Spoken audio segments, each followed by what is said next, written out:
Hi, my name is Benet Davetian, and this is lecture 3 in a series of about 8 lectures on the sociology of organizations. Now, a couple of these lectures may be longer than half an hour, so I may put them in 2 sections to make the technical uploading easier. We'll see.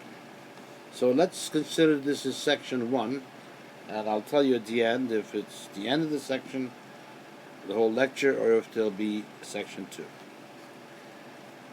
This chapter, again, the textbook that we are using as a base, although there's a lot of knowledge that I'm bringing into these lectures that may not be in the textbook, and that's why I recommend that you watch all of them, in addition to reading the text very carefully.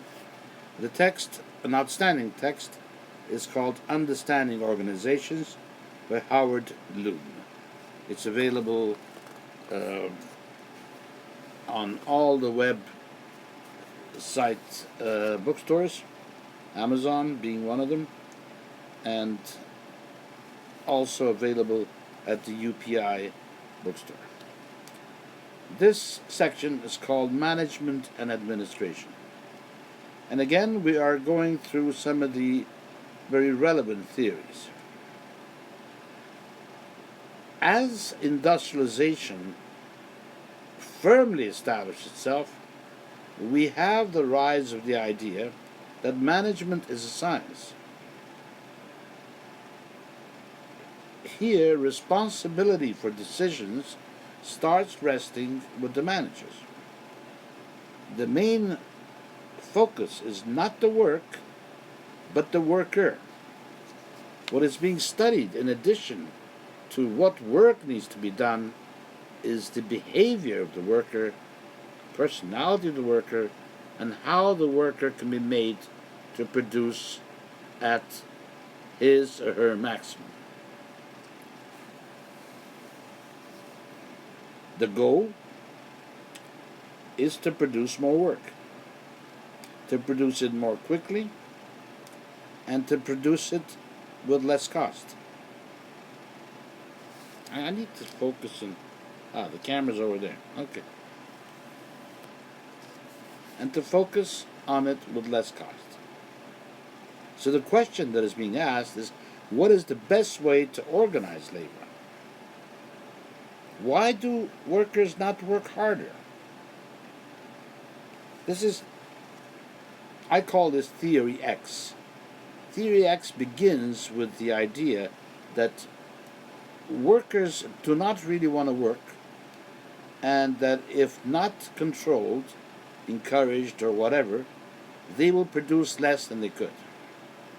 Theory Y is based on the idea that if you free your workers and allow them to freely contribute their creativity, they will work and they will love working. Now, some of these theories here are really Theory X theories. The theory is based on the idea that workers need to be controlled in order to do their best. We have the rise of rational systems. Fayol is one name, Ford is another, and Taylor is the third. I'm going to speak to you about these 3 people: Fayol, Ford, and Taylor.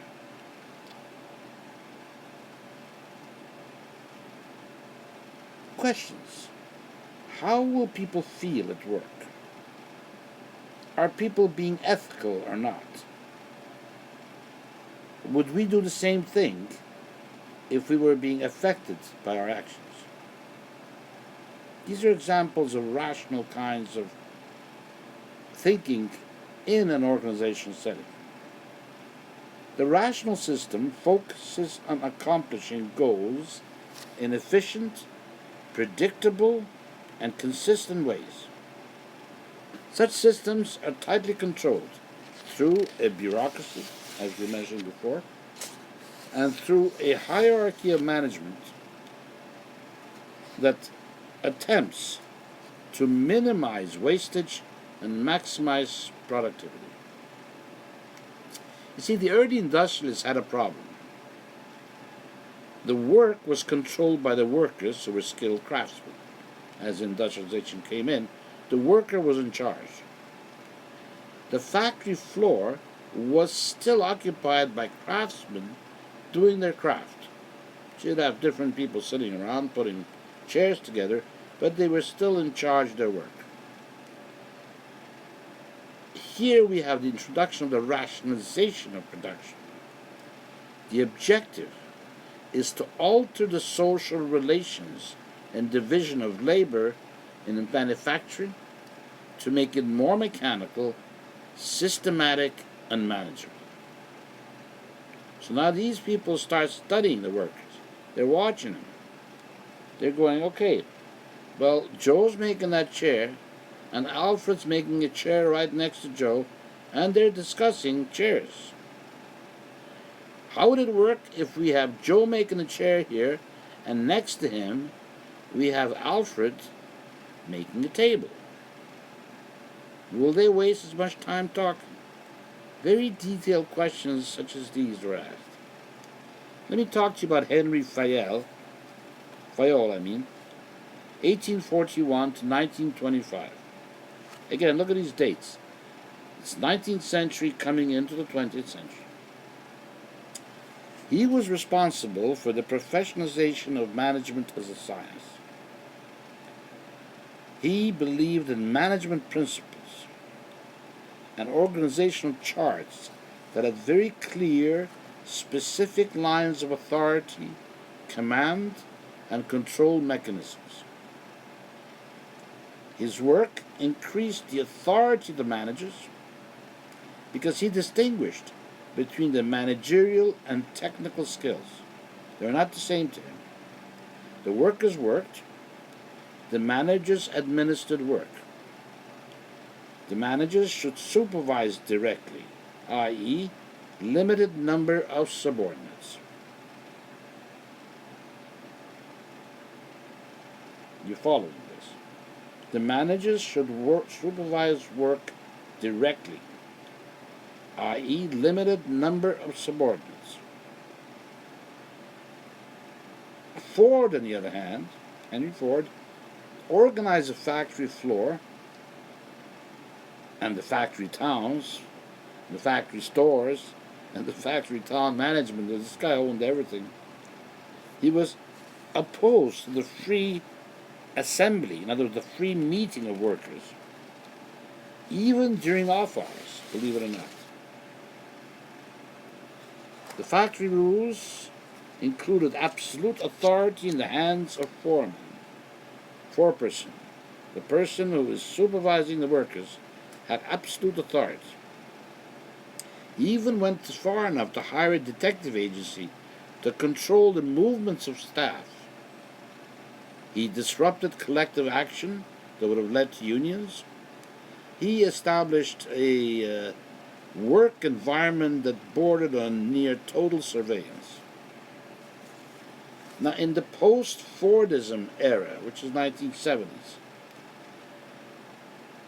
we had a lot of innovators come into organizations, and they started introducing flexibility. They started seeing that they could encourage workers to work harder based on good behavior, reward them, have them submit to management through loyalty, and they started focusing more on the social psychology of work. Right?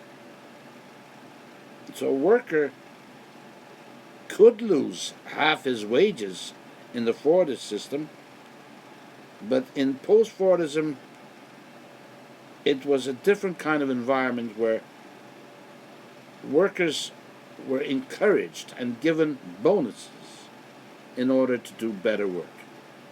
Ford would penalize you. The post-Fordism managers would reward you. We went from negative conditioning to positive conditioning. The third person,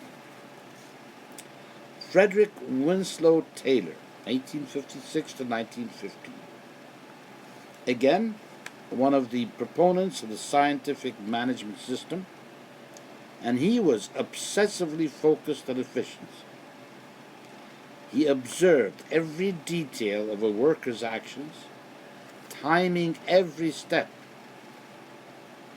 Timing every step. He was against the worker managing his own work because he considered it wasteful. And he was really the beginning of what we call today micromanagement. We say so micromanages everything. Well, he was the scientific manager of the micromanagers. He optimized each task, studied and optimized it. If moving your hand from here to there would be more efficient than moving it around from here to that same point, then you would start moving your hand in the prescribed manner to become extremely efficient. I've played with this when I'm stapling documents. I remember one day I decided to be so super efficient I would have the documents all laid out before I stapled them, and it turned into a mess. But the idea was based on this obsessive need to spend as little time to produce the best product possible. So his work and his management style was based on the idea that each worker has a natural level of ability.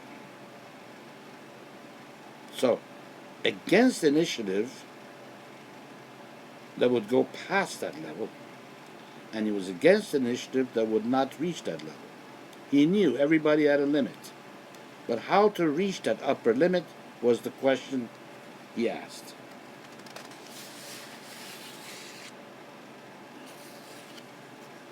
And in his system, of course, there was the elitist demarcation between intelligent managers and robotic workers.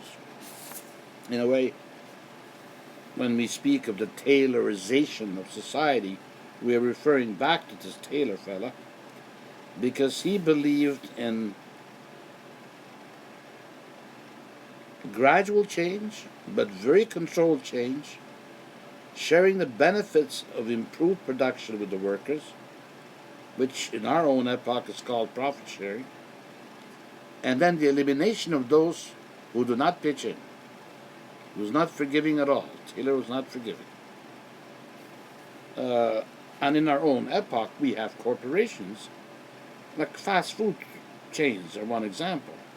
When you go to Starbucks, for example, everything is being decided at the Seattle headquarters. Everything has been measured,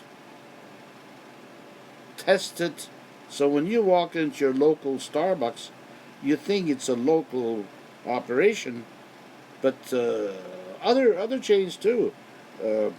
McDonald's, they get a lot of their ingredients sent to them from headquarters. I won't go into the details because you might not have another hamburger ever again, but many of these chains are organized for maximum efficiency, and they're organized to use the ingredients, if you want, in a way that decreases cost and increases the speed of production, the speed of the service. Now, there have been critical reactions against this type of management, against Taylorism, if you want, and I just want to summarize some of them. Is it foolproof? Theorists have asked. Edwards said that hierarchy is profitable because a small number get to decide how resources are spent. But how are profits invested? How much profit do they take for themselves, and how much do they give to the workers? Again, this is sort of a Marxist point of view. And Edwards' point of view also says that governments have supported organization and efficiency, and in the mix have forgotten the workers. It's a very important and valid point. And in fact, I think in our own age, we're headed towards a crisis that is so global, where we will have to decide what share does the worker get from this production process. And there were many developments that weakened Taylorism. Taylorism was efficient during a certain a certain period of industrialization, but it could not handle the natural or adaptive organizational model, and I'll talk about that in a minute, because so many things came up through the unions. We had worker strikes, we had unions, we had in-organization committees of workers that discussed their situation, and we had larger and more complex organizations that required decentralization and more power to the lower local work units. At some point, a corporation or an institution, a bureaucracy gets so large that you cannot have top to down. I laugh every time somebody says that the prime minister or the president of a country decides everything. It's virtually impossible. It's virtually impossible for the head of a nation and the inner circle of advisors to have control over everything. It is the bureaucracies, the ministries, that have the control, and the head of the ministries and their deputies, the professional civil servants, if you want. There's a very funny series on British television called Yes, Mr. Minister, or Yes, Minister. And it consists of the bureaucrats that are always working in that ministry, doing their possible for the minister to remain clueless about what's going on so that he can't interfere and mess up their lives. So larger, more complex organizations have a tremendous effect and do have a transformative effect on how workers are managed. There's also the idea that the global workspace with the separate control-centered production nations. One product can be produced in 6 different nations, based in differing cultures, with differing beliefs, different religions, necessitates local management techniques that take the local culture into account. So you can't have a very easy standardization. Hofstede, who's not mentioned in the textbook, did an amazing study of IBM cultures, IBM offices around the world, and he saw that although IBM had a very standardized culture, the offices of IBM in different cultures held to their cultural beliefs and cultural habituations. For example, in countries like England, Canada, America, the workers were much more independent. In countries where the culture respected authority and deference to older people and deference to people in titled positions, the workers took less initiative. They needed to be told what to do. So they couldn't impose a standard IBM culture across the board, across 50 countries, which were the countries that Hofstede did his groundbreaking study in.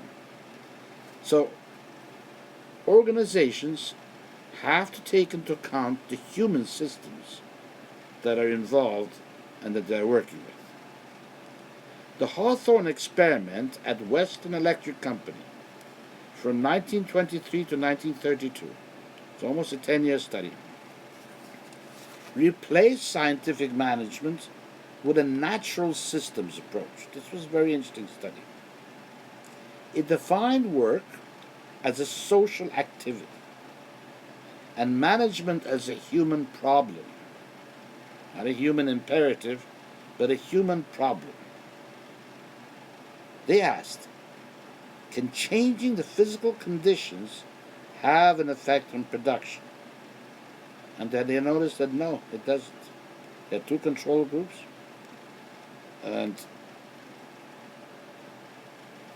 they realized that the workers that knew this was a research project started performing for the research team.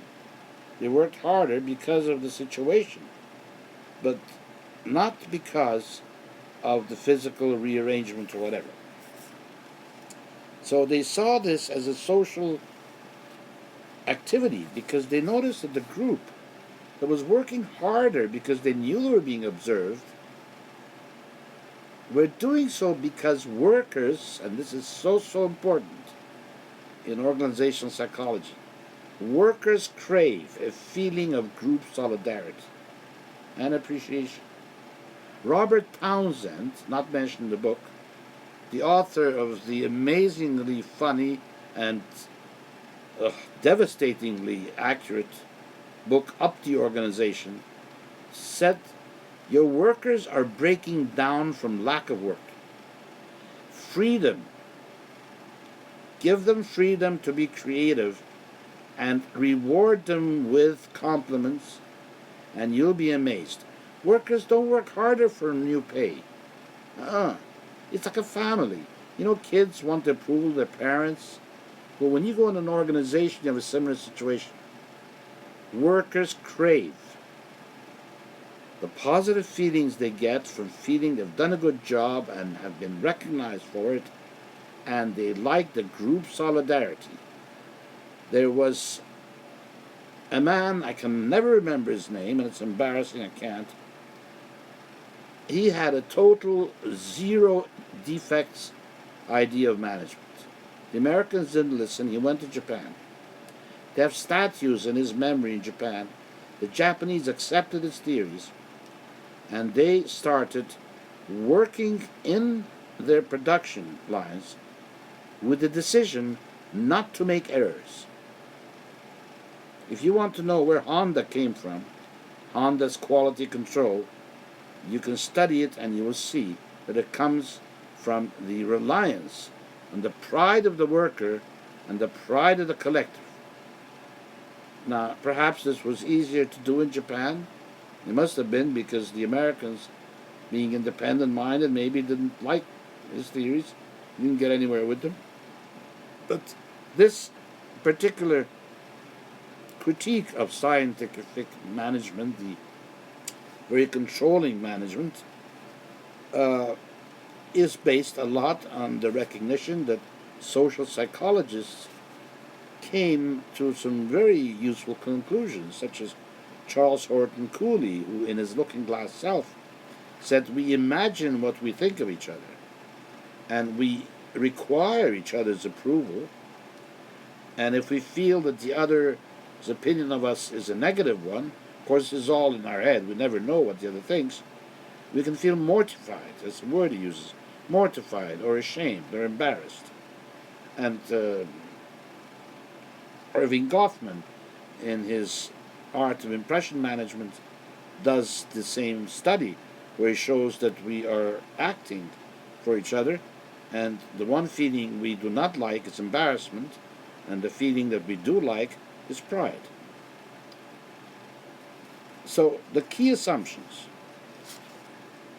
of this new management environment were that workers and others can be made to share in the goals of the organization. And the president of the organization gives a speech and says, "Are you guys ready? Let's do it." What's he doing?